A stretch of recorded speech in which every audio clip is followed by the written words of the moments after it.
La réunion est organisée en urgence vendredi au ministère de l'Intérieur. Place Beauvau, des entrepreneurs vont venir échanger en face à face avec Bruno Retailleau, mais pas n'importe lesquels. Ils travaillent tous dans le secteur des crypto-monnaies. Le ministre veut les mettre en garde. Leur sécurité et celle de leurs proches est de plus en plus menacée. Son objectif, les rassurer et trouver des solutions concrètes pour mieux les protéger. Car en l'espace de quelques mois, les dirigeants des entreprises de crypto sont devenus les nouvelles cibles privilégiées du grand banditisme. La scène s'est passée mardi 13 mai en pleine rue à Paris. Une camionnette s'arrête à hauteur d'un couple et de son jeune fils. 3 hommes encagoulés sortent et ils essayent d'enlever la jeune femme. Tentative ratée, mais le motif, lui, ne fait aucun doute. La victime est la fille du PDG de la plateforme Paymium, spécialisée dans les cryptos. Déjà la 4e affaire de ce genre depuis le début de l'année. Début janvier, c'est le père d'un influenceur en crypto-monnaie basé à Dubaï qui est enlevé. Une rançon très élevée est réclamée.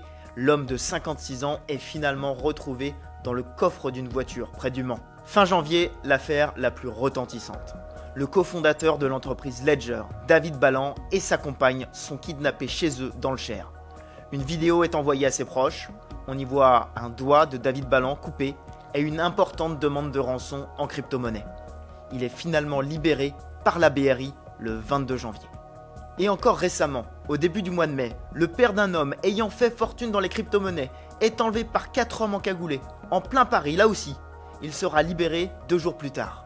Ça fait donc 4 kidnappings ou tentatives d'enlèvement en 6 mois.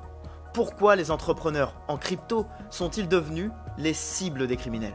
D'abord, les mouvements de capitaux sur les sites de crypto sont souvent visibles de tous.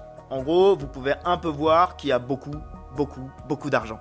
Si vous réussissez dans les cryptos un jour, très difficile de le cacher au réseau criminel.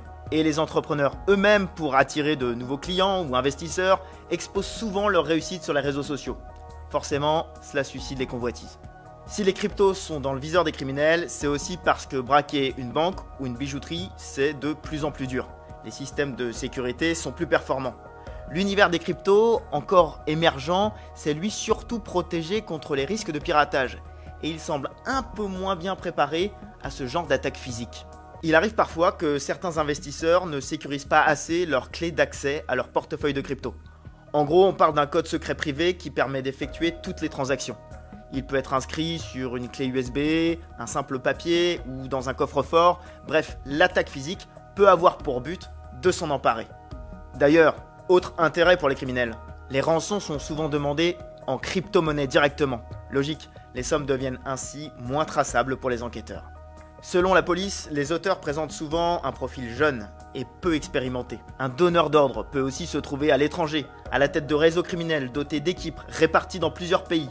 La France est donc loin d'être la seule touchée par cette menace. En Belgique, aux États-Unis, au Canada, en Asie et en Afrique, des cas d'enlèvement ou des projets similaires ont été repérés.